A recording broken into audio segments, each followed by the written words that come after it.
Vaithilingam sir, Associate Professor in School of Electrical Engineering, VIT Chennai.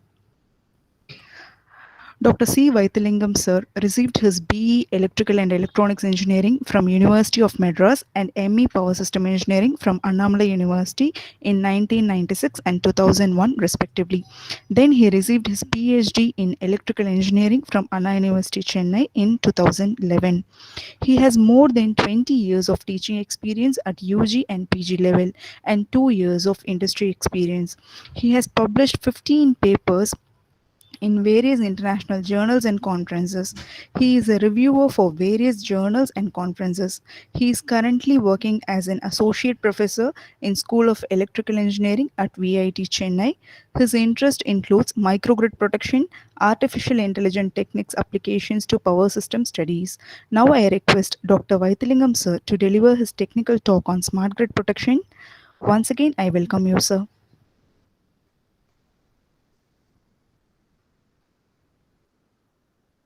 Over to you, sir.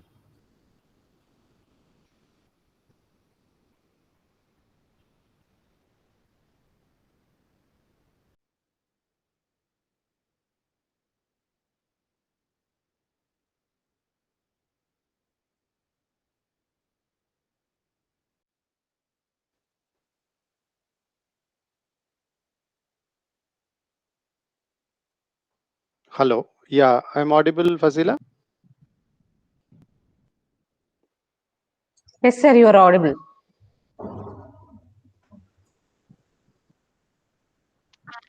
Okay, fine. I'll start again. Okay, thank you. 1 minute.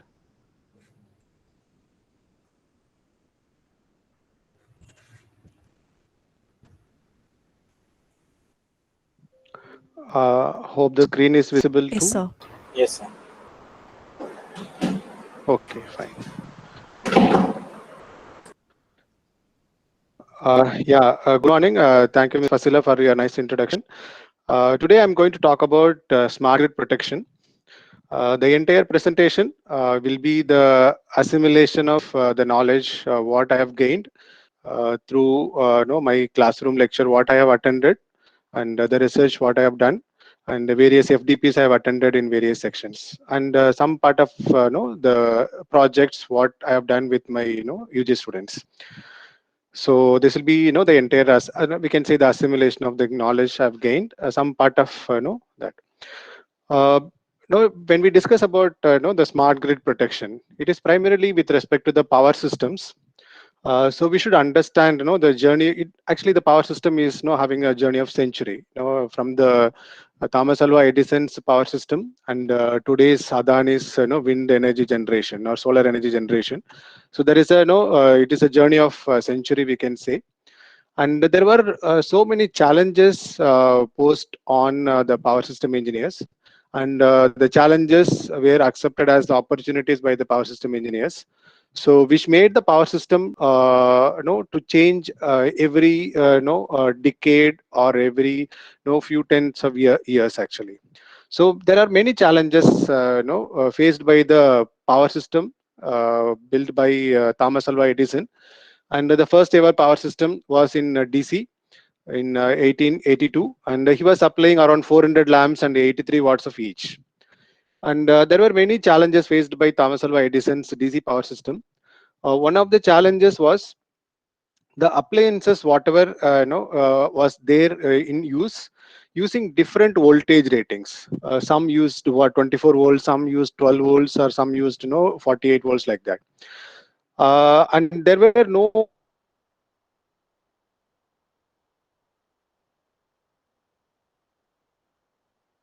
voltage changing or conversion circuits or system in that period. Uh,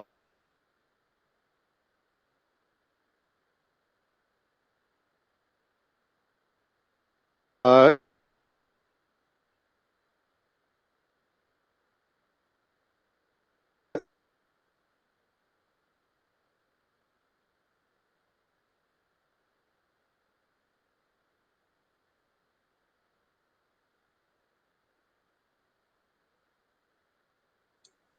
Sir, I think there is problem in your signal.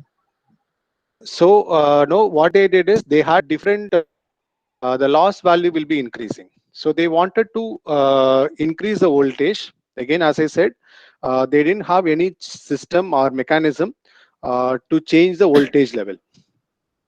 So that is another challenge they faced.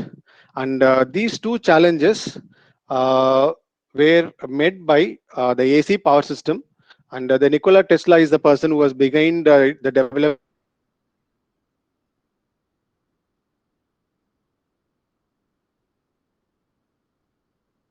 of transformers, because we all know that they the war of currents in the 18th century, late 18th century. So it is war between AC or DC. Some people were advocating DC is better, and some people were saying AC is better. And after the invention of transformers, everyone started accepting AC system is having more advantages, because both the disadvantages of DC power system were solved by AC power system. We can step up the voltage, we can change the voltage level.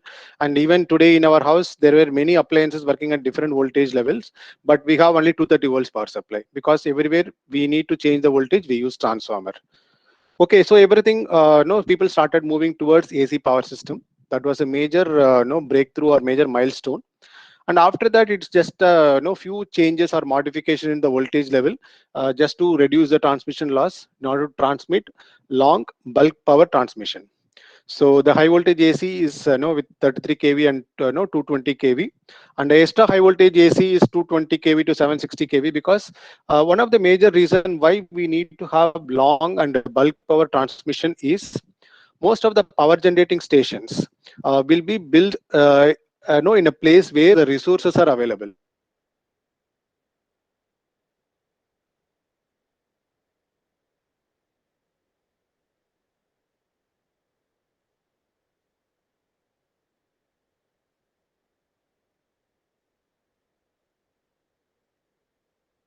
Far away from Chennai earlier days, but now it is Chennai only.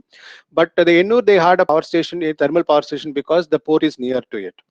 And similarly, the Kalpakkam, which was again far away from Chennai, few decades back, and the seawater, it is closer to the sea, and it is far away from the densely populated area. In those days, they had. So they had power stations or generating stations wherever the resources are available, or wherever the situation or the environment is conducive for building a power station.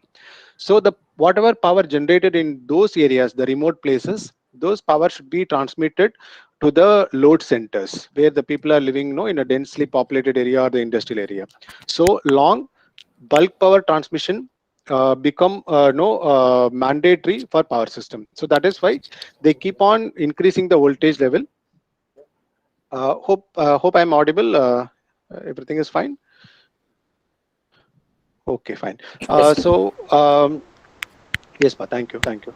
So they just started increasing the voltage level, so that as the voltage increases, the I-square loss will be reducing. So extra high voltage is this, and ultra high voltage, it is above 800 kilovolts. And one of the difficulty in increasing the voltage level is we have to acquire the right of way, and also we have to have an insulating material which is having high dielectric strength. So those are the challenges. And the generation voltage in India will be 11 kV to 33 kV.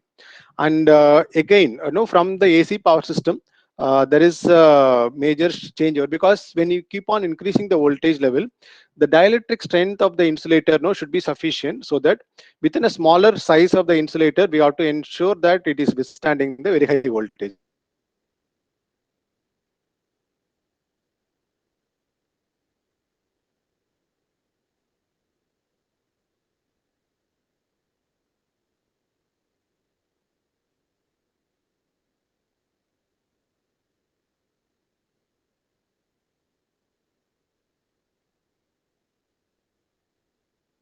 Ultra high voltages, and the nearest earth object. So if the voltage increases, the tower size has to be increased, and the insulator length has to be increased.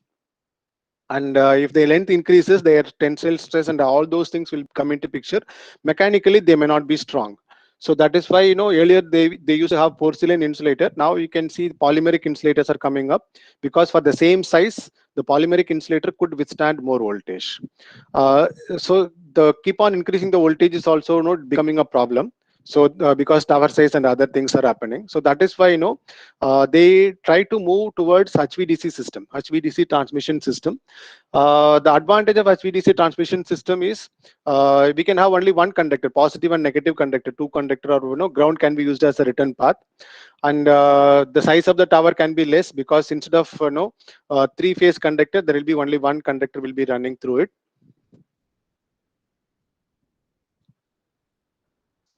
Break agada.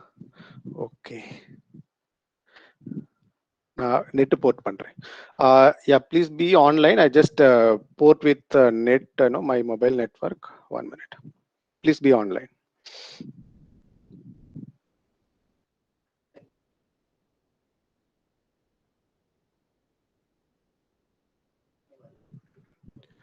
Oh.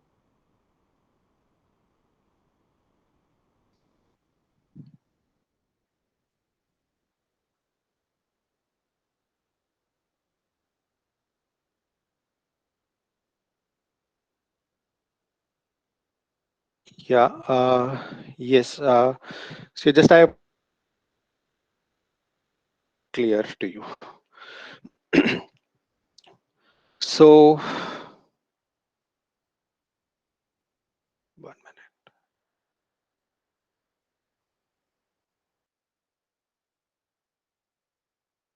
Yeah. So no, they moved on towards such high voltage DC system because the tower size and other things can be reduced. But again, there is a no check or there in this. We cannot simply replace high voltage AC to high voltage DC, because the converter investment on converter and other things will be there, and there is a distance called break even distance. So in Indian scenario, it is around 800 kilometer is the break even distance. So if you want to transmit power for more than 800 kilometers,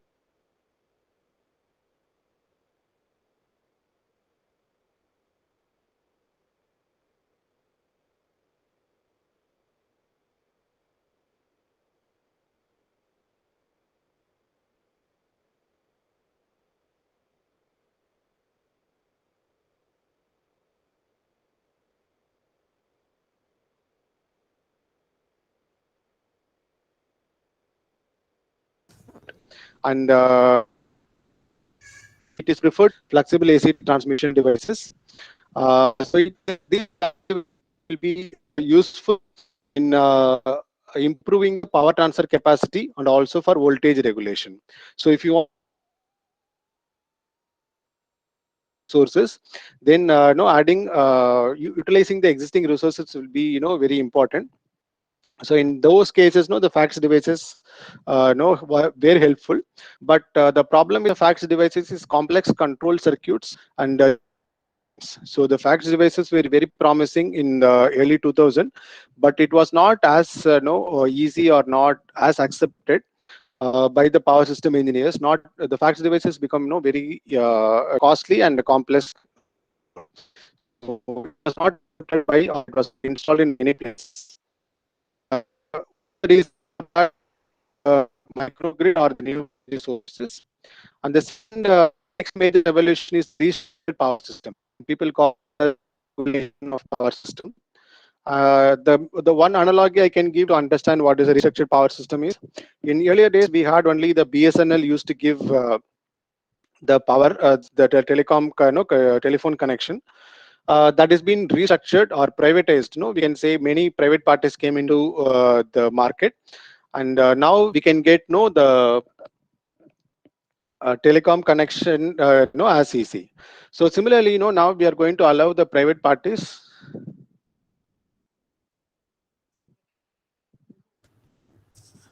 Sir, sorry for the interruption, sir. I think the Yes, audio ma. is Yes, ma. breaking too Yes. much. Okay, I'll check. You can interrupt me. Actually, you could have interrupted me. 1 minute. 1 minute. I'll change the place. Then I'll find out. 1 minute. No issues, sir. We'll be waiting for you. Yeah, yeah, yeah.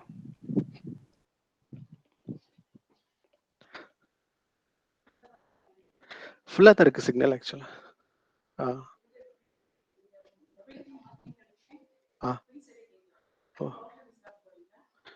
அங்க ஓகேவா?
ஓ, இருங்க இருங்க, disconnect ஆயிடுச்சு ஒரு நிமிஷம்.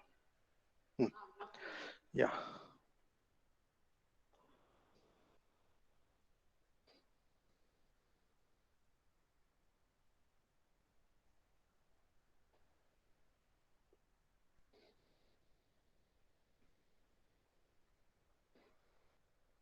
Screen வந்துருச்சு.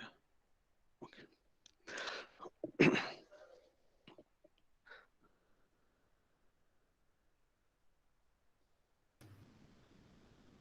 Screen வந்துருச்சா ma'am? Sound வரல, ஸ்க்ரீன் வரல.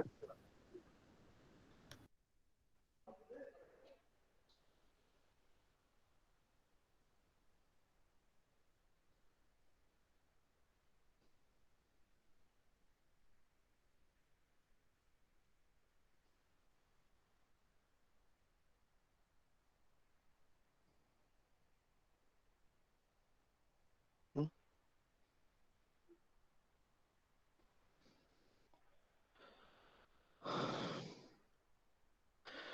Yeah, yeah, sorry for the interruption because there was poor net connection in the cabin. So we are discussing about high voltage DC system and fax devices. And the other major change happened to power system was the restructured power system. And I was giving you an example analogy to compare the telecom sector and the power sector. And in telecom sector, the restructuring was done so that the many private parties can come and give you the telecom telephone connection. So the similar thing is started happening in power system the late 1990s or early 2000. There were no, the power system was started getting restructured. So they say the power system is a vertical structure, and there will be a generation, and there will be transmission, and there will be a distribution. The generation will be owned by state electricity boards and private, government agencies, and distribution will be also owned by the government agencies. And then the state electricity boards will be distributing, and also some state electricity boards produce the power. But this structure is going to be restructured in the sense there will be so many power producers will be there in the horizontal, in the generation side. Private parties will be allowed to produce power, and distribution companies also, there may be many distribution companies. And Orissa is one of the first states in India who introduced this restructured power system. And then many other states followed that. That is why we call that TANGEDCO and DISCOs, like that. Actually, this restructuring of power system is only paved way for the microgrids or the private parties to enter. Those regulations, whatever made during the restructuring of power system, helped in private parties to produce the power. Whether it is being called as independent power producers, consumers, prosumers, and all those things. And so there are many other distributed generating companies have started coming. So there are microgrids are coming up. And so that was the last thing. And there is a major one difference between the microgrid and the smart grid. We can say all the microgrids are the smart grids, because no, without smartness microgrid cannot operate. So when I say smart, the qualities of the smart should be, it should be able to adapt to the situation, and it should be able to make decision according to the situations. So this is about the overview of power system. In the entire change, whatever changes happen to power system, there are few parameters which are keep on posing the challenge. The first one is about the transmitting the power for a long distance, and reducing the transmission loss, increasing or decreasing the voltage. In all the cases, not just to meet the power demand of the consumers, there were so many changes happened. And just to improve the efficiency by reducing the losses, and also to make the power system or the cost of the power should be minimum. And yeah, this is what maybe from this slide also you can understand. The first one, we started with the DC power system, and finally we are marching towards the DC power system or DC grid. So after a few decades, we may have full of DC power system, maybe hybrid or completely DC grid, because we produce power using PV or wind, using the DC power, producing the DC power. And most of the appliances in house can work with DC, whether it is LED TV or BLDC motor, fans, and all these appliances can be easily retrofitted with the DC. And Again, now we'll be listing out the advantages of DC grid, whether it is no absence of reactive power and no lesser losses and all those things. And just to know, show you the we say Earth is where we start, we should end there only. So Thomas Alva Edison started the power system, and Nikola Tesla took over the power system. And now we are again moving towards DC power system. Maybe if Thomas Alva Edison would have been alive, we'll be very happy to see the power system is moving towards what he made. And this is a simple structure of power system, maybe for non-power system faculty. And you have a generation, and definitely there will be a step-up transformer to increase the voltage level to very high values. And then there will be transmission line, and there will be some bulk power consumers will be there. They receive power at 110 kilovolts, and there will be sub transmission customer and primary customer, like that, depending upon the voltage and power level. Just I to give you the overview of Indian power system. We should know what big or how complex the power system in Indian power system. These data taken in October 2019. There may be some addition to this. So we have a HVDC power system, transmission system for plus or minus 800 kV. The unit of transmission line is circuit kilometer, and you are given a formula for circuit kilometers here. And there is 6,124 circuit kilometer of high voltage DC plus or minus 800 kilovolts, and similarly for 500 kilovolts also. And the highest transmission voltage in India, as per the ministry's website, is 1,200 kilovolts, and it is between Bardha and Aurangabad. And the circuit kilometer is not available actually, and the capacity also is not available. But it is in the commissioning stage. That's what the website says. So, but as far as the maximum transmission voltage, it is 1,200 kilovolts in India, but it is yet to come, commissioned actually. And there are other voltage levels also. And in terms of the substation, power handling capacity, the high voltage DC substation can handle 9,000 megawatt, and like that all the other substations. Yeah, hope you know why the HVDC system power is in megawatt, and the other one is in terms of megavolt ampere. And this is about the projected demand, projected in the year of 2016 and 17. And they projected the power to be, in 2022, it is around 323 gigawatts. We are almost, reached that stage actually. And yeah, I think this slide, many other speakers also would have, showed you. Maybe there may be some, plus or minus few percentage may be there. State sector is around 29%, and central sector is 25%, and private sector is 46%. This is, the structure of, the contribution by many parties. And this is the website, Ministry of Power. Just I'll click this one. This will give you the installed capacity in various states of India, how much the generation by thermal, and how much is the power in terms of hydro, wind and other things. You can see his yeah. So this one is the total. And if you want to know the power production by for example Tamil Nadu, if you just go and click this, you can understand here thermal is 14,198 megawatt, and you can see renewable is 11,610. And in Karnataka, you can see the renewable will be more than the thermal. Renewable is 12,911, and it is thermal is 9,633. And this is you can see from all the other states also, Maharashtra, Madhya Pradesh, Gujarat, all these things. So when you take class to the students, you can just show to them how the power produced in various states of the country. Yes, yeah. And this one is the power system structure. Maybe 10 years back we can say the color represents the different grids, northern grid, southern grid, central grid, and northeastern region grid. And this shows the power power exchange between the grids. And it is taken at a particular time, how much is power is imported and exported, because in some case situation the power will be surplus in one region, and in some other region the power will be shortage. So the power exchange can be done, but the power corridor should be there to exchange the power. And there was a famous, slogan now in India: "One nation, one, like that. One nation, one ration card, like that." But this one is done in 2013 itself. One nation, one grid, one frequency. Right. So you can see the milestones of different regions. So there are five grids were there here, and that has been combined into four grids in 1991. And then you can see west synchronized with the east and northeast. So the white are the one which are getting synchronized. And after that, the north and the entire part of now north except the south, because south normally there will be opposition for anything. So there is a south grid is there, and finally the south grid is also getting integrated with the nation one. No? Now in 2013, the Indian power grid become one nation, one grid, and one frequency. It means that the power exchange between the grids, between the regions, will be easier.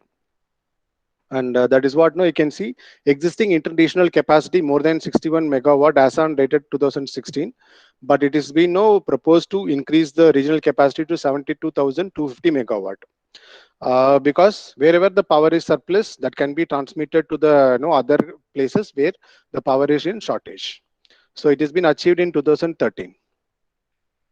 And a simple calculation in terms of per capita consumption, and the data may be varying plus or minus 50 or 100 kilowatt hour.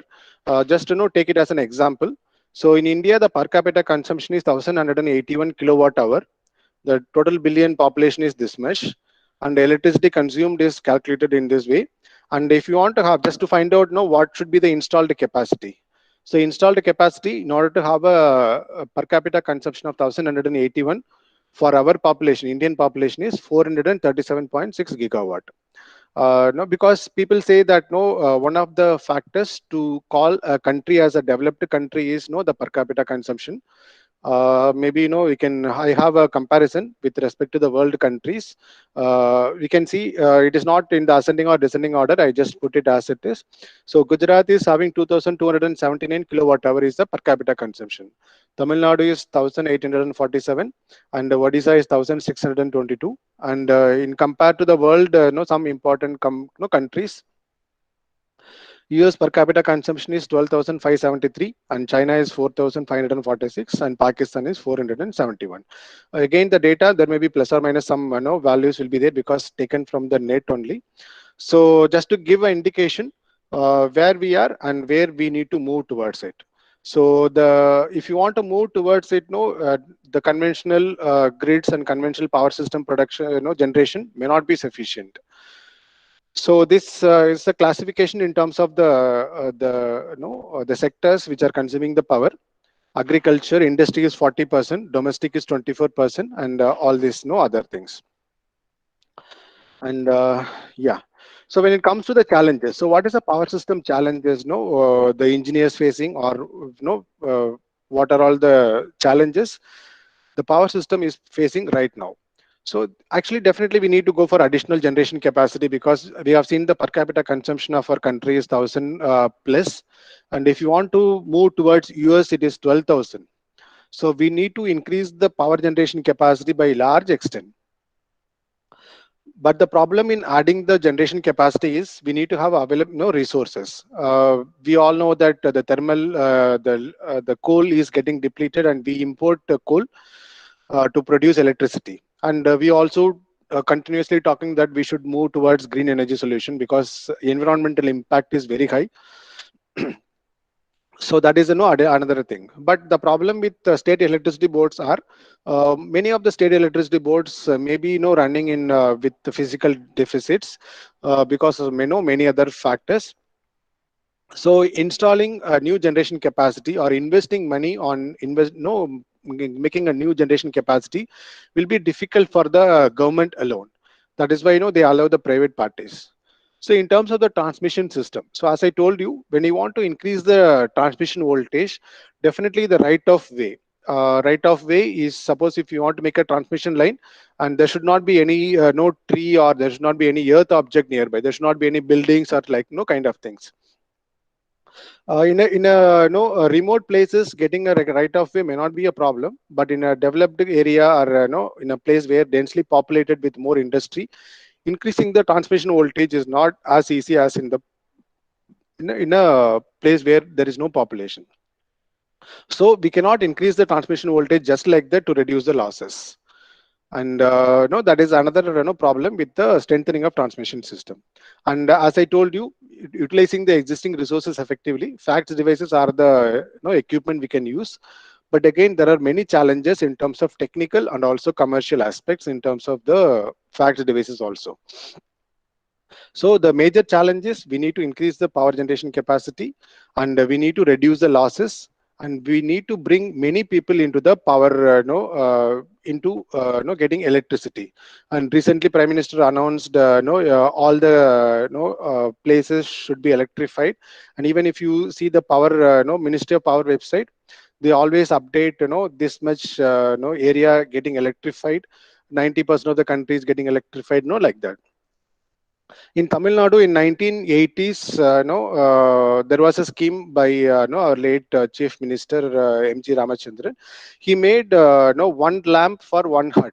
If there is a hut and one lamp will be free to you, so the government itself will be putting all the distribution lines, and they'll give you the electricity for free of cost.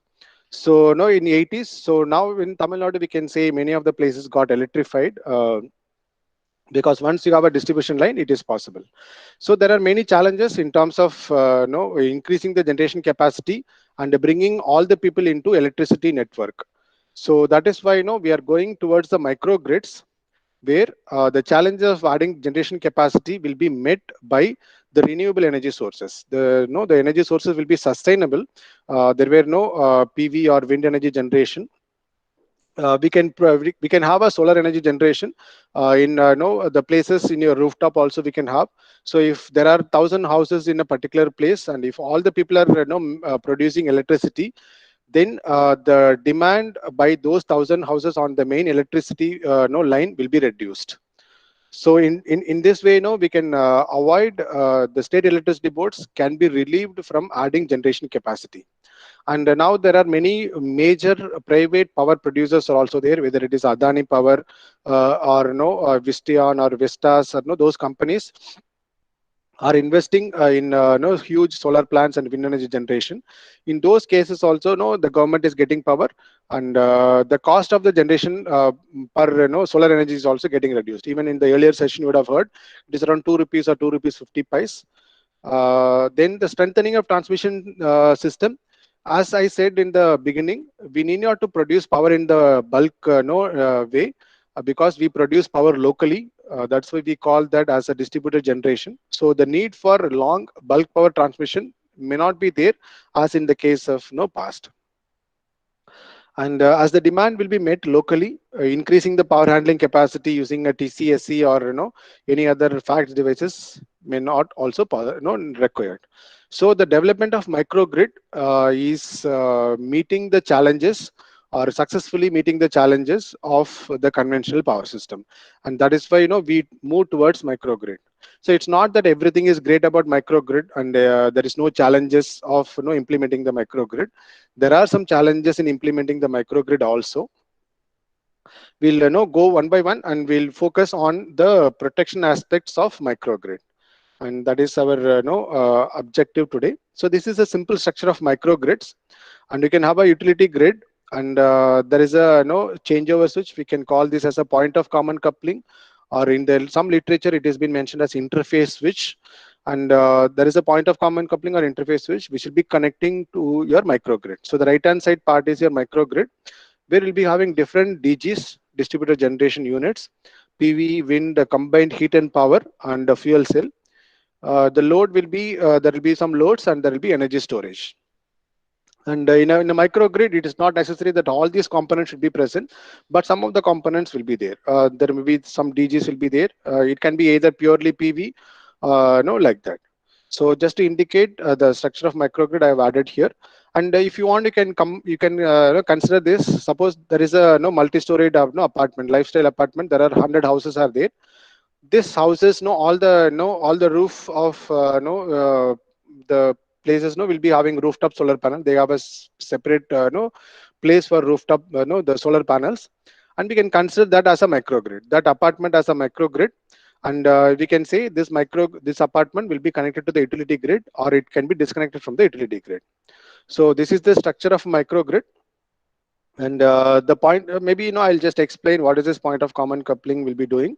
Assume that the power produced in the microgrid, the power generation in the microgrid is equal to the power demand of the microgrid. We may be disconnecting this point of common coupling. We can open the point of common coupling because whatever power produced in the microgrid is sufficient to meet the demand. Suppose if you have a surplus power, I have produced more power, but the apartment is not using all those powers, then we can close the point of common coupling and then we can export the power. The third scenario is, suppose the power produced in the microgrid is lesser than the power demand. In those cases, we may have to import the power from the microgrid. So as in the case in the conventional power system, there will be a power flow in only one direction. From the grid, we'll be receiving the power. But now in the microgrid structure, there is a possibility that the consumer also can sell power to the grid. So the power flow can be reversed. So that is why we say in a microgrid, the bidirectional power flow will be there. So what is the problem in having microgrid? No, bidirectional power flow is there is a one relay called the directional overcurrent relay, and those kind of relays may not be used as it is in the in a microgrid, the power system with a microgrid. Just I'll explain in detail in the later part. Just understand there is a possibility of bidirectional power flow in the microgrids. Okay, so when you have a microgrid, there will be a distributed generation, and as we produce power locally, and the low voltage power transmission may be avoided.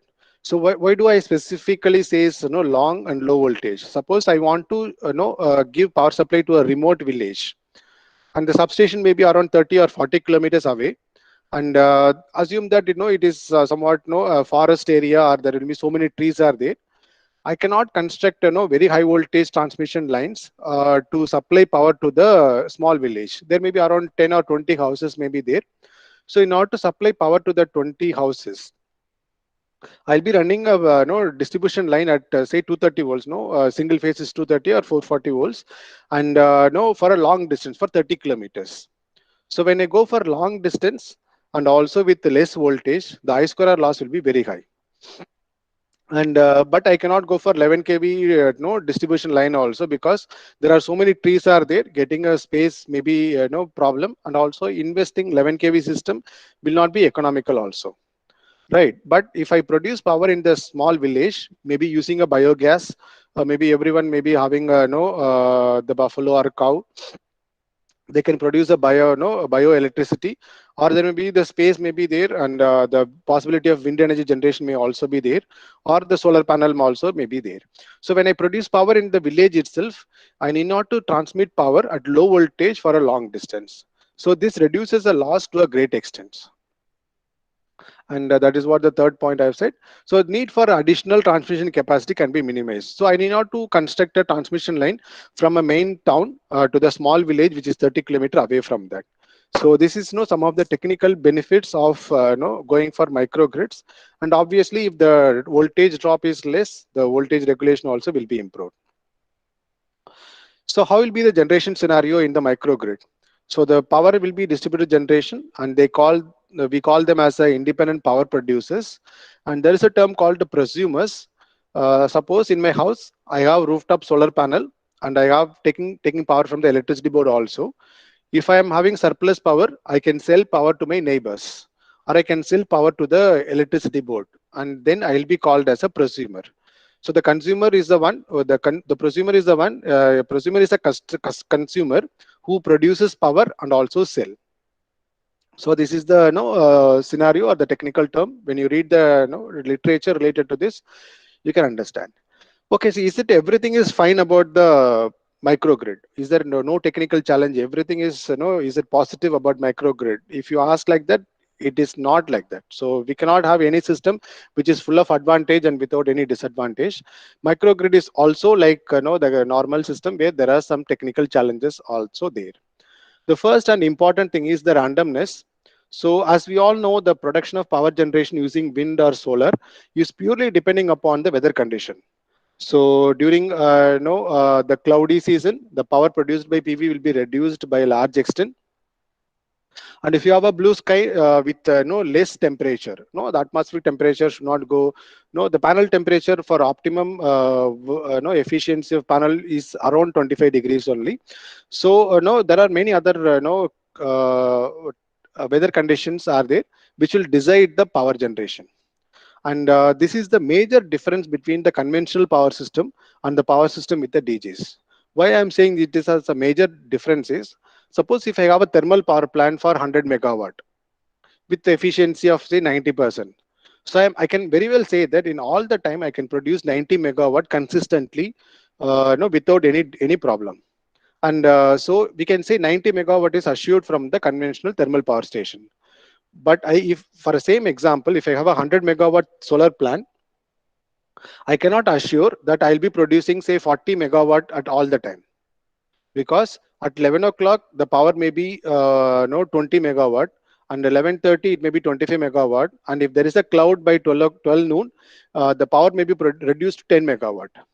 So there is a huge no shift, or there is a huge oscillation, or there is a change in the power produced by the PV and or wind energy generation. We say that as a intermittent or random in nature.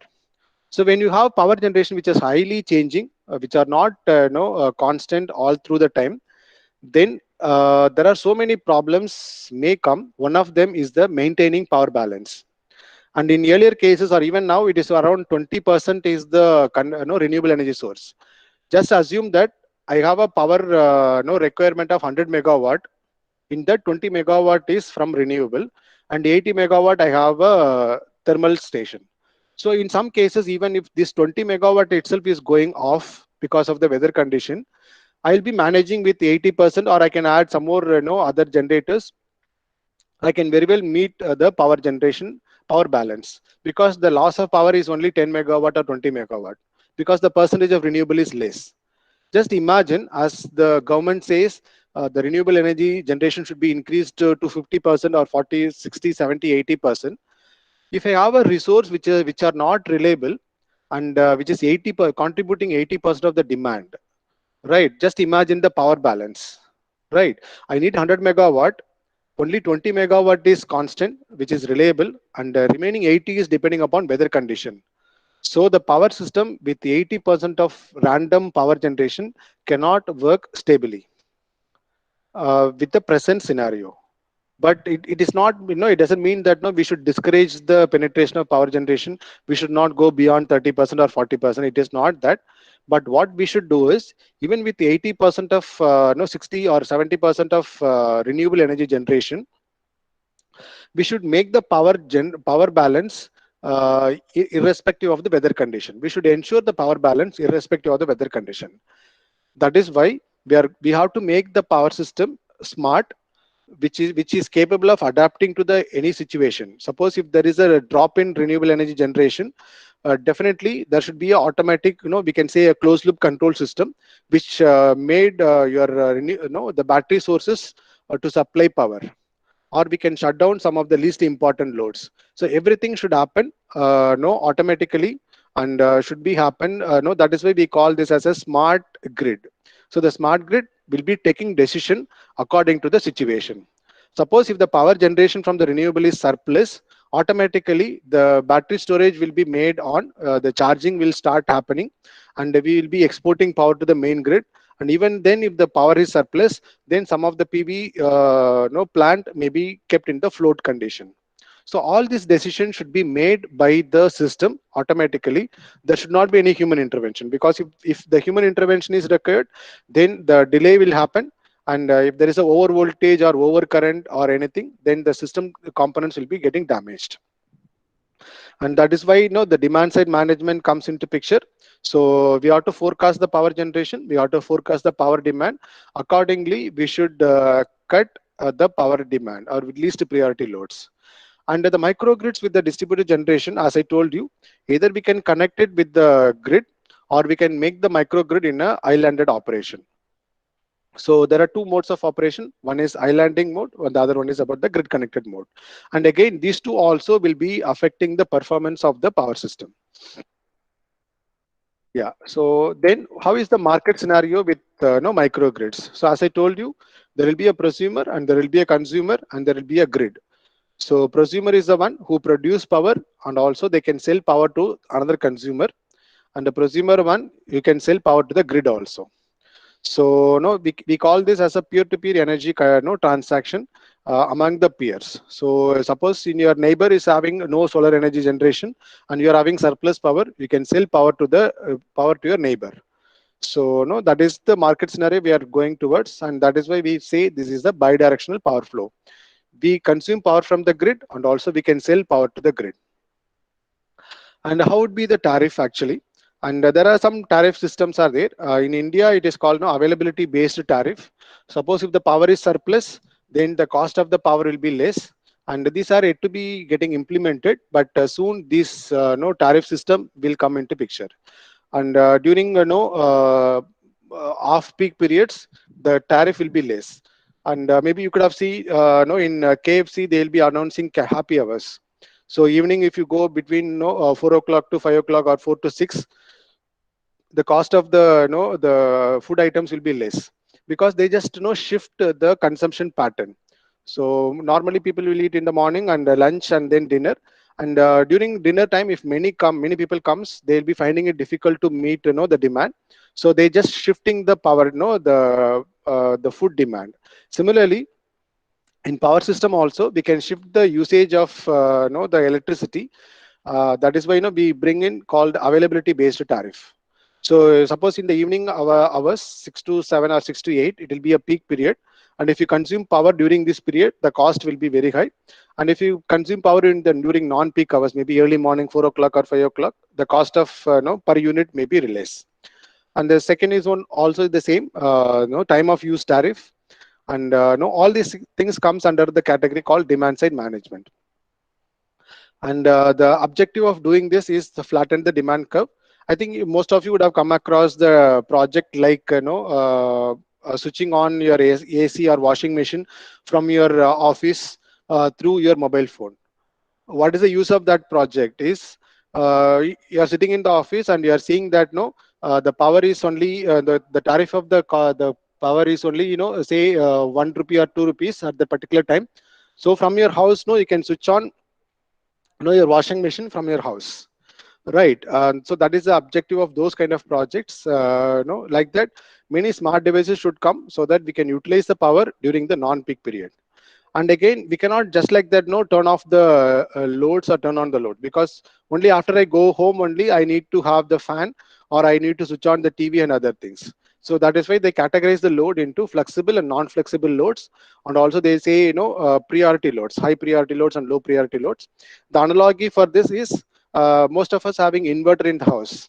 Normally we give inverter supply to the fans and tube lights, the fluorescent lamps, because those are the essential loads. And most of the time we don't give that inverter to the mixie, grinder or kind of things.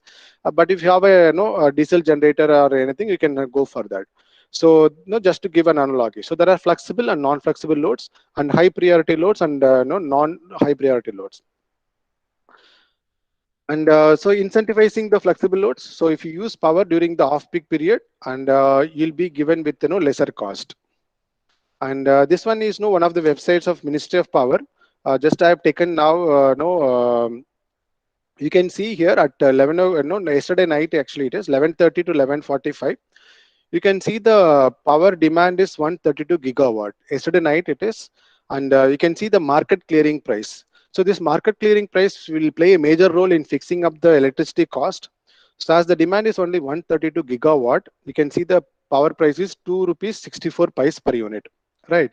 And you can see the surplus power is this much.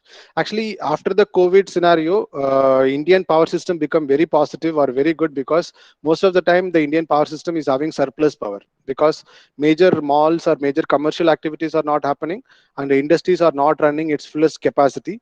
So you can see the power consumption is having power is having surplus, and the consumption is also only 132 gigawatt. It is very high actually, more than 300 it should be during peak hours at least.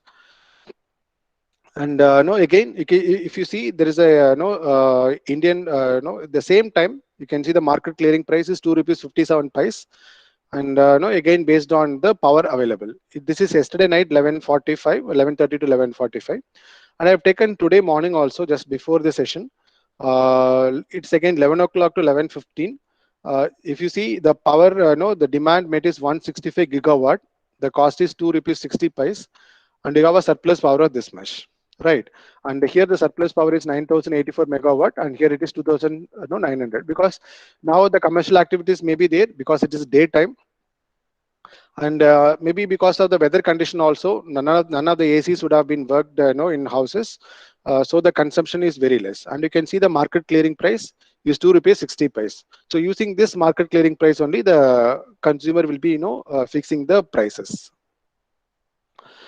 And yeah, so whenever we'll get into the actual topic of today, the power system faults and the consequences. Whenever a fault occurs, the damage will be caused because of the overcurrents, and there is a possibility of arcing. You could have seen in the roadside, there is an arcing between the transmission line, and if the arc, if this happens nearer to the any mines or oil wells or anything, that may results into a fire hazard, and the voltage will be reduced in the even the healthy part, and unbalancing will happen. In some cases, system stability will be affected.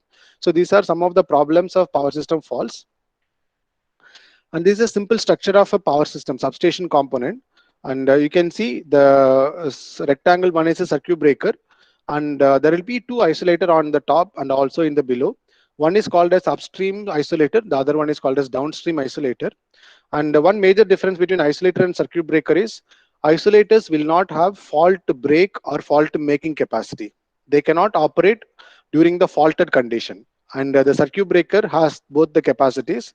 So whenever a fault occurs, assume that there is a fault occur in this particular feeder, the circuit breaker will be tripped. And after the circuit breaker is getting tripped, then the isolator will be open, because once the circuit breaker is tripped, the fault will be cleared, will be isolated. Then they'll be open the isolator. The advantage of the isolator is the isolators cannot be operated from the remote side. Suppose if there is a fault in this feeder, the people will be coming and working on this feeder by turning off this isolator. So even by mistake, somebody turn on the circuit breaker, as this isolator is open, they won't get a shock, or there is no electrical accident happen. Suppose if we don't have the isolator, if there is a fault and people are working, and somebody sitting in the substation may getting continuous call that there is a power cut, getting irritated by the continuous call, the person sitting in the substation maybe turn on this circuit breaker.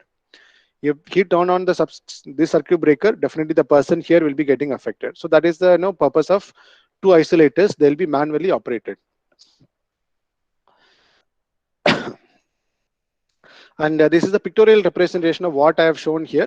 You can see a disconnector is your isolator. This is your disconnector switch, which is not having a your fault making or fault breaking capacity. And this is your current transformer. And then you have a circuit breaker, and then you have a disconnecting switch. And maybe this may be from the incoming from the transmission line, and this will be going towards the substation. So the pictorial representation of what I have shown here: disconnector switch, current transformer, circuit breaker, and then disconnector switch. And again, with respect to the fault statistics, the overhead lines, the possibility of fault occur in overhead line is 50%, and all the other is less than 15% only, the possibility of faults. So we have to concentrate more on the overhead faults, because overhead lines are exposed to the atmosphere.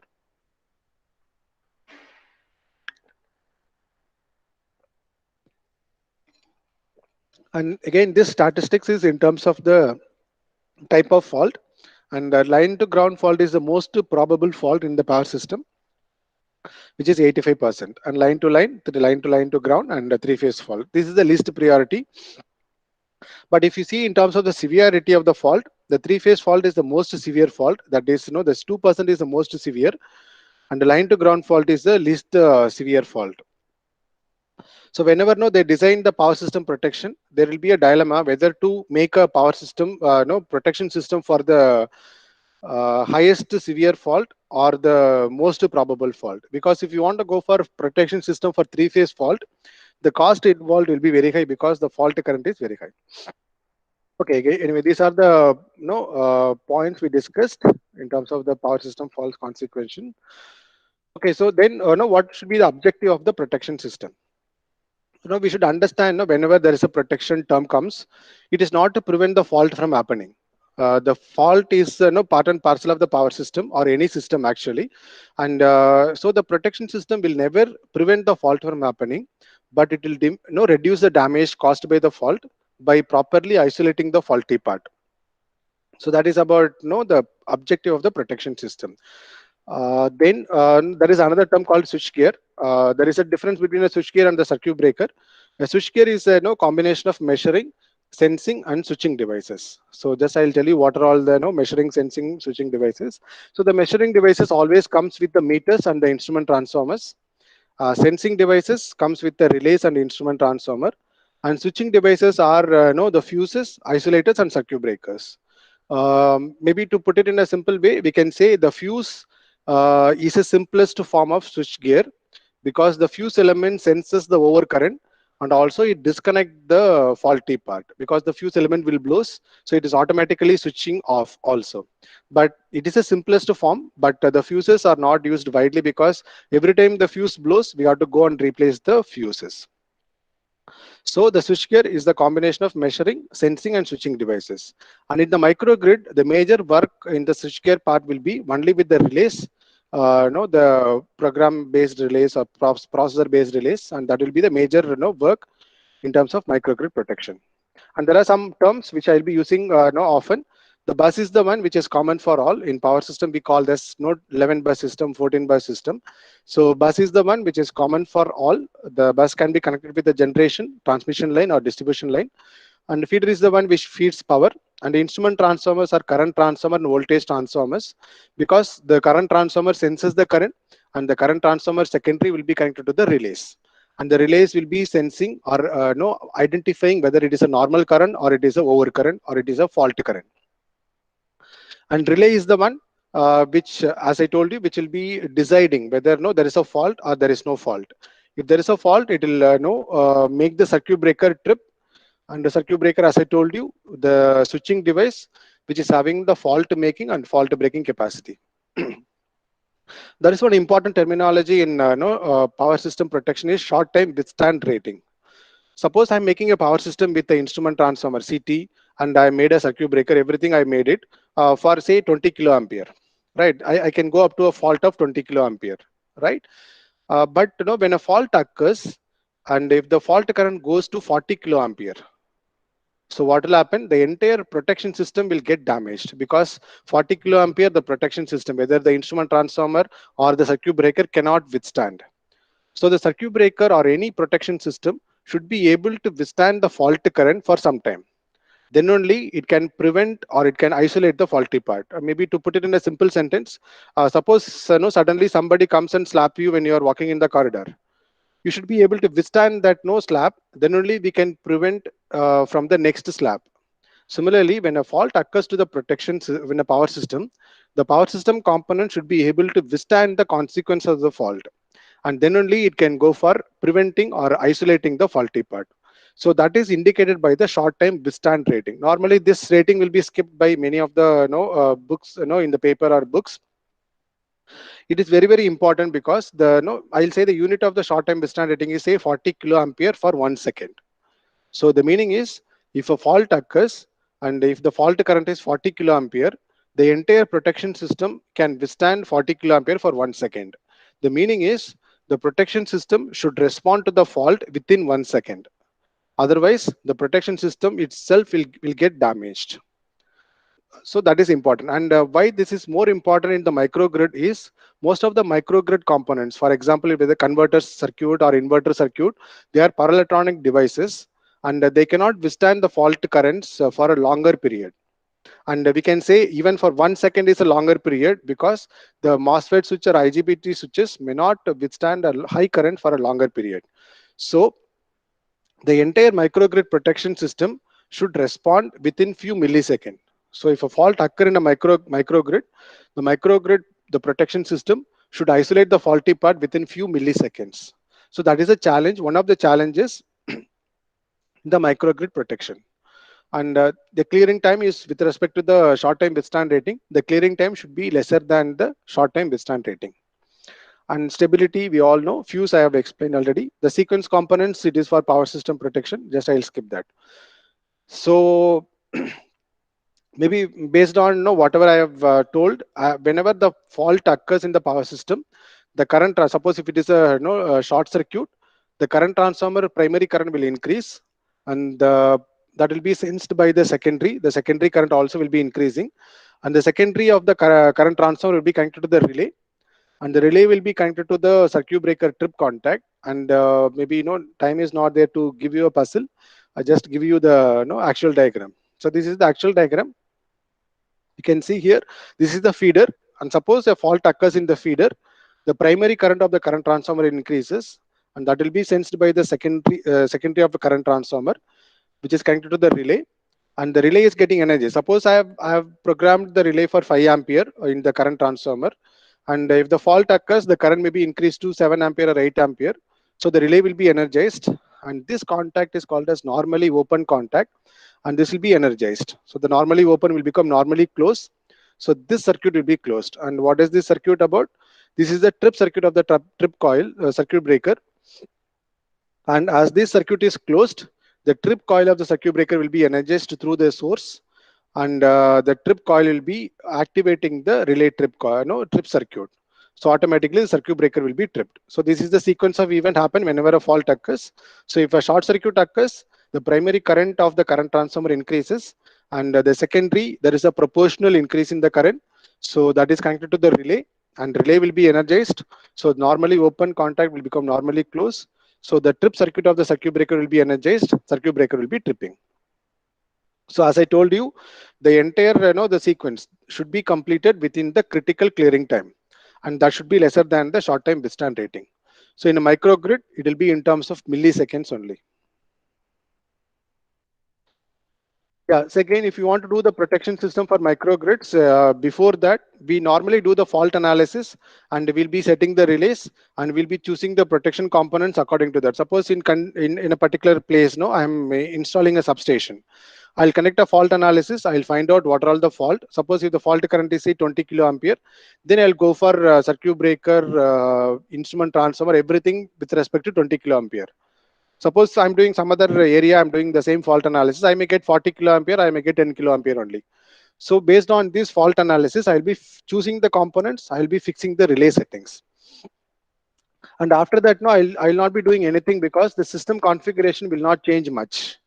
The generation will not change much, the loads will not change much, and the network will not change much. This is the conventional power system.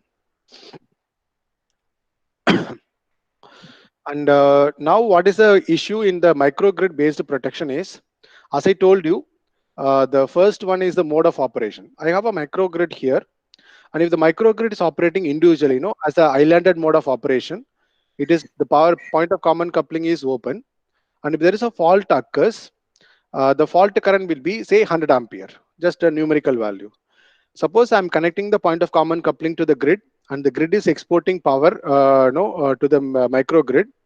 And if the point of common coupling is closed, and if a fault occurs, as the grid also will be supplying power, the fault current to the microgrid, the fault current may be 200 ampere or 300 ampere. And assume that all the renewable energy sources are working at 100%, the fault current may be 300 ampere. If none of the renewable is supplying power, right, maybe in the night condition, there is no wind and there is no solar, only grid is supplying power, the fault current may be 200 ampere. Right. So the fault current is purely depending upon the weather condition or the power generation of renewable energy sources, and whether it is grid connected or islanded mode. So as the fault current is not constant, I cannot have a fixed relay setting. I have to make the relay setting constantly changing with respect to the operating condition. So the conventional electromechanical relays, where we set the relay setting for 10 ampere or 5 ampere, we may not be using the same setting. In this scenario, we have to go for adaptive protection. So this is what I have said here. Bidirectional we have already discussed, and the random generation, because the generation can be 10%, 20%, 30% depending upon the weather condition. So the fault currents are dynamic in nature. So the conventional relays cannot be used, and we have to go for processor-based relays, and we have to go for adaptive relays also. And no, then the second one is about the interface protection. And yeah, we'll go for this one. You can see, this is a grid line, maybe a block diagram. This is a grid, and this is a load is there. And we can say, as I told you, there is an apartment, where I have a DG, and there are some loads are there. This is the point of common coupling. Assume that assume that the point of common coupling is in closed condition, and a fault occurs here, right? In the main line, there is a fault occurs, and immediately after the fault, the circuit breaker feeding the grid will be supplying, will be disconnected because there is a fault occurred. Right, and the person will be going and doing any maintenance work will be go nearer to that. Unless otherwise we open this point of common coupling, the person going nearby may get a severe shock. So whenever the main grid goes off, automatically the point of common coupling should also be open. And this kind of protection is called as interface protection. So we should continuously monitor the state of the circuit breaker, and accordingly we should close or open the point of common coupling. So this is one of the protection difficulty. The second one is about the adaptive protection, which we'll be seeing in detail. So where the role of AI or machine learning comes into microgrid protection is, as the fault current is keep on changing, the processor or the relay should be able to differentiate between the normal operating condition and also the fault current. Because as I told you, 100 ampere may be a normal current in a grid connected operation, because all the loads are connected, we are connected to the grid. 100 ampere can be a normal current. Whereas if the system is operating in an islanded operation, not all the loads are connected, the 100 ampere can be a fault current. So a same value of current can be fault current in one operating mode, and cannot be a fault current, can be a normal operating current in some other operating mode. And again, with a different generation scenario, the same current can be a fault or cannot be a fault current. So that is why we have to go for adaptive protection scheme. So what we have done is we have taken a small, simple project where this RPS1 will act as one of the PV sources, and RPS2 will be acting as another PV source. And then we take another RPS which will act as a grid. Suppose if I turn off this RPS, if RPS3 is turned off, the system will be acting as a islanded operation.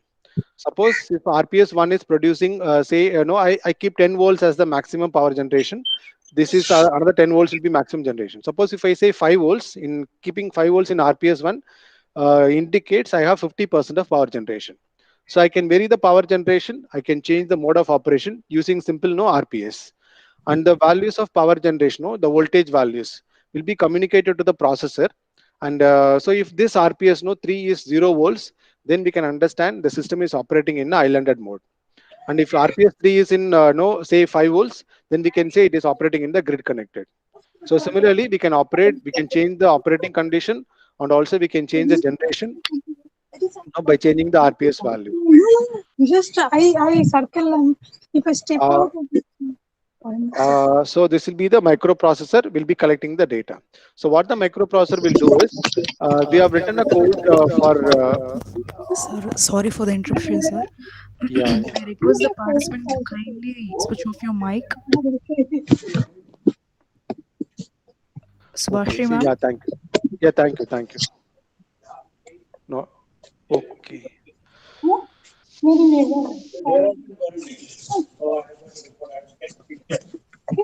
Yeah, anyway, we'll continue. Fasila will continue, not a problem. Oh, okay, sir. Okay, sir. Participant, can you off the mic? Someone of you have turned on mic. So many things. Yaran Parana. Okay. Yar sir. Subhashri ma'am, can you turn off your mic?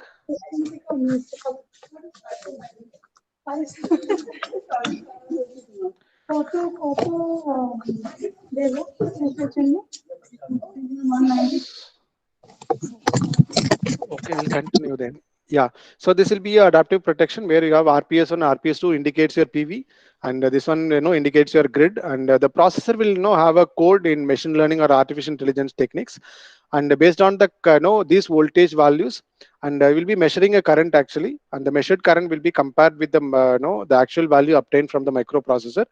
Then the relay will be operating if there is a overcurrent. And these are some of the data we have obtained. We can see the irradiance value. Based on the irradiance value, the power generation will be changing. So I have a set irradiance of PV1 is 100, the other one is 200, and the normal current line to ground current is 628, and the normal current is 398, right? And if the irradiance is 400 and 800, the LG current is 1893, and the fault current is 492, right? And this is what I have said. You can see here the normal current here is 5502, whereas here the normal current is 398. Suppose if the current measured is 500 ampere, if I don't have any adaptive protection scheme, and this 500 current may be considered as a fault current because it is more than 398. So the normal current 398 is for a system where irradiance is 100 and 200, but the normal current for 600 and 1200 irradiance is 502. And you can see the fault currents also varying. And if I have 1000 and 500, you can see the fault current here, double line fault is 7000, and line to ground fault is 1447, and the normal current is 499. So we have taken two PV1, PV2, and grid connection mode. You can see these are all islanded operation. And suppose if I connect with the grid, you can see the current will be increasing by a large extent. So if it is in the grid connected, you can see the fault current is 2216 for the same irradiance. So for the 100 and 200 irradiance, here the fault current is 628 ampere. But for the same irradiance value, the fault current is 2200 if the system is in the grid connected operation. So the information about whether it is grid connected or no islanded operation, whether the irradiance is 100 or 200 or 300, all this information will be communicated to the microprocessor. And in the microprocessor, there will be a program, maybe a neural network or machine learning algorithm, that will compare or that will process the data collected from these resources, and it will compute a value of fault current. And that value of computed fault current will be compared with the measured value. And if the measured value is more than the computed value, then it will identify that as a fault current. And no, that is what this diagram indicates. So all this, we have used Raspberry Pi here. So the data of PV1, PV2, and the mode of operation will be communicated to Raspberry Pi, and the data is in terms of voltage will be compared, processed by the machine learning algorithm, and then the decision will be taken. And this is the hardware setup. You can see the RPS1, RPS2, and this is for mode of operation, and this one is for the input value. So this input value will be given to the processor, and the processor will estimate the fault current for a given condition. If the input value is lesser than the estimated value, then the processor will identify there is no fault. And if the estimated value is lesser than, or the measured value is more than the estimated value, then the alarm will be there. And we have used a buzzer, and also we have used a LED to indicate there is a fault. And this is just an example. So we have varied the mode of operation, and we have varied the generation levels, and then we have the processor will decide whether the measured value is the fault current or not. And we call this as a smart grid because it intelligently integrate all the users, whether generation, consumers or transmission system, so that it can deliver sustainable, economic and secure power. And the smart system should be able to make decisions. So that is what I said. Here, all the values will be measured, and it will be given to the processor, and the processor will making a decision on its own based on the algorithm given to it, based on the decision taken or the training which is given to the processor. So here there is no human intervention. The Raspberry Pi itself will be analyzing the data, and it will decide whether there is a fault is not. If there is a fault, it will automatically trip the circuit breaker.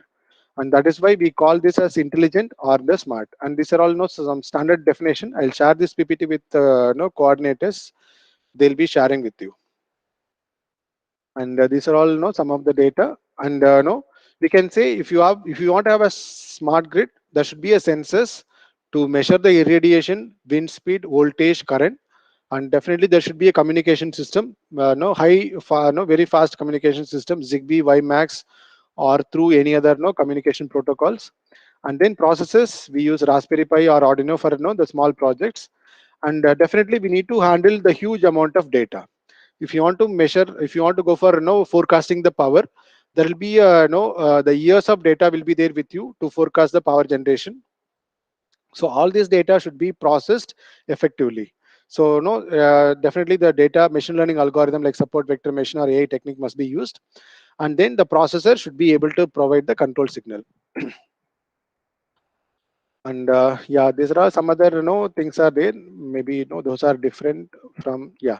This is most of you are faculty, so just I would like to say the next generation power system engineer, earlier days power system engineer will be knowing only load flow analysis, short circuit analysis, and sparsity techniques, single per unit system and all those things.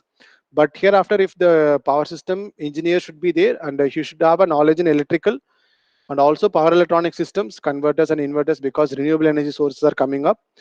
And then they should have knowledge in terms of sensors and instrumentation and communication protocols, and then the processes and the machine learning and artificial intelligence techniques. So that is why earlier days the power system companies will recruit only electrical engineers, electrical engineering students. But now it is not the case. There will be no CSC people also may come and compete with our EEE students, or no EC students also may compete, because they have to work with sensors, wireless communication, and also machine learning algorithm.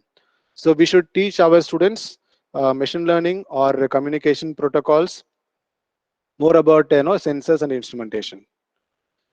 Thank you. So there are some more topics I have, but the time is not there. So just I'll be skipping that.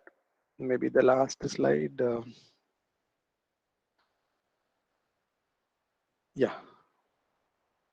Yeah. Thank you very much for the patient listening. If you have any questions, you may ask.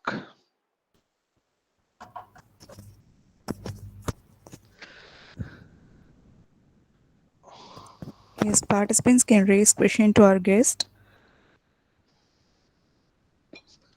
or else you can post the questions in chat box too.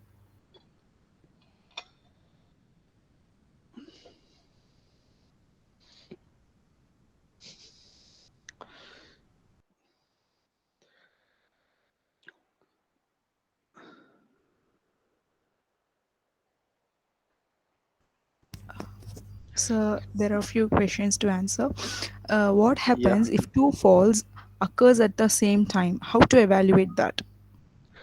Yeah, in a conventional power system, no, there is not even 1% of chance of occurring two faults at the same time. The power system studies, even when you do the power system studies, we do only either for line to line fault, line to ground fault. Simultaneously, the faults not occurred so far. The probability is very very less, so they don't take it up actually. The next What question. is making and breaking current? Yeah. What is a breaking and making current? The breaking current does assume that there is a fault occurs in the power system, and assume that the normal current is 400 ampere, and if the fault occurs in the fault analysis itself, we would have done fault analysis line to ground and double line to fault. The fault current maybe go up to 4000 ampere, 8000 or 10,000 amperes. So the fault current will be very much higher than the normal current. So the normal current can be 400 and the fault current can be 2000 or 4000 ampere, like this. And when we design a circuit breaker, we have to design a circuit breaker for withstanding 400 ampere, that is rated current, 24/7 infinitely, that is a rated current. Whereas the breaking current or breaking capacity should be for breaking currents, or no breaking current. So the circuit breaker should be capable of opening its contact when 4000 ampere is flowing. So what is the relationship between 4000 ampere and breaking capacity is the intensity of the arc produced between the contact is proportional to the current value. If 400 ampere is flowing, the intensity of arc will be less. But if 2000 ampere is flowing, the intensity will be very high. So we have to have a medium which will absorb that arc. We call that as arc quenching. So that is why we use air circuit breaker, oil circuit breaker, sulfur hexafluoride, and then vacuum circuit breaker. So they have higher capacity to quench the arc. So that is about the breaking current. And when you go for making capacity or making current, there is a provision in the circuit breaker called automatic reclosure. Maybe in a rainy season, no, you would have experienced this. When a fault, when a power cut is there, immediately within few seconds, the power will be resumed. The reason is, no, when a fault occurs, the circuit breaker will open its contact. Immediately after few cycles means no, one cycle is 20 milliseconds. Immediately after few cycles, the circuit breaker has the provision to close its contact immediately. The reason for this automatic reclosure is most of the power system faults are transient in nature. They'll be there in the system for few seconds or few microseconds. For example, lightning.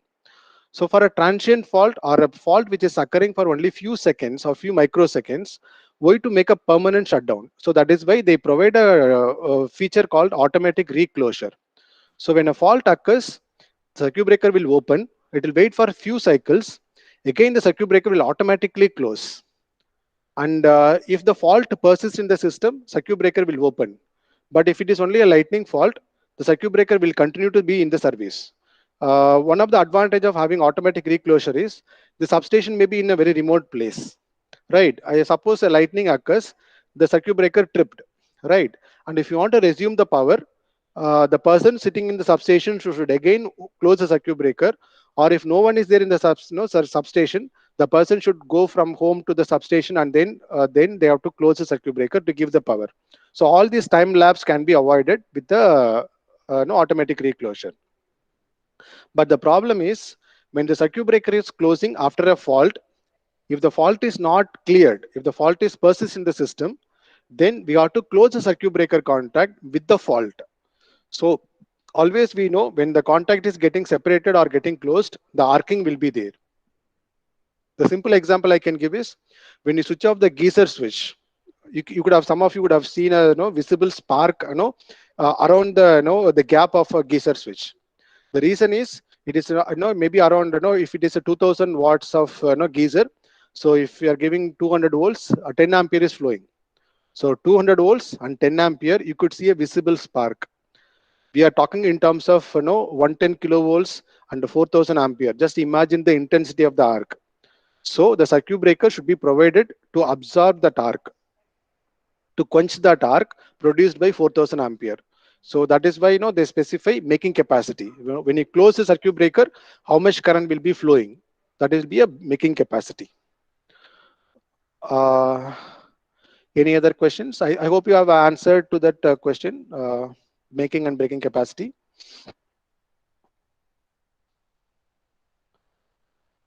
Any other, what happens to faults? Okay, fine. Any other questions? Yes, sir. There's one more question. Will the fault be considered towards generator side in case of wind source for the protection purpose? It is not about the generator side or distribution side. Whichever area is closer to the fault, that particular relay will be tripping. So even for wind farm or even for PV plant, there must be a protection. Should be there. If the fault is in the grid side, the PV plant should be protected from the fault. Or if the fault is in the PV plant itself, then the grid should be protected from the PV. That's why I put that point of common coupling. So that point of common coupling is the switch between your main grid and the source.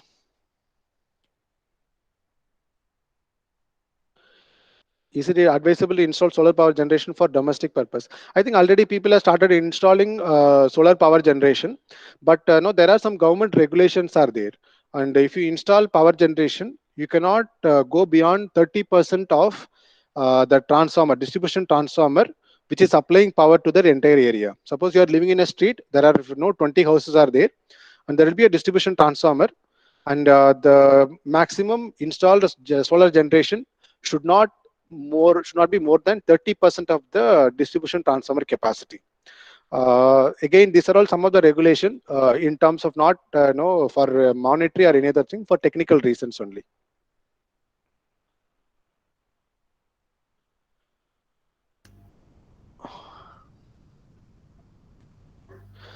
Any And other question from there are participant? some places where people are going with a 0 rupees electricity bill.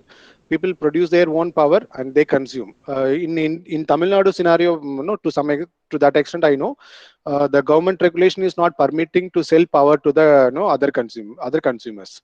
So far, whatever power we produce, we can use it, or we can inject to the grid using the smart meters, net metering and other things.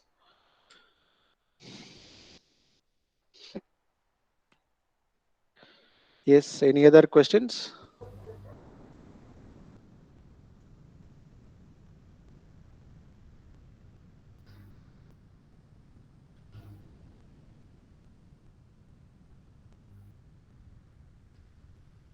Okay, thank you. If there is no other question, I thank Dr. L. Premilata ma'am and Dr. Binu Benjo sir for the opportunity given, and thank you for participants for being active participation. Thank you. Thank you, Thank you, sir. Fasila. Yeah, sir. As we come to the end of the session, I extend our hearty thanks to Dr. C. Vaithalingam, sir, Associate Professor, School of Electrical Engineering, VIT Chennai, for spending his valuable time and strenuous effort to share his knowledge on smart grid protection. I also take this opportunity to thank the coordinators of the event, Dr. L. Premlata ma'am and Dr. Binu Benjo, sir, and all the participants who had been a part of this FDP. Thank you all. And now we will go for a break and meet you again in the session 6 to be held at 2 p.m. Thank you all.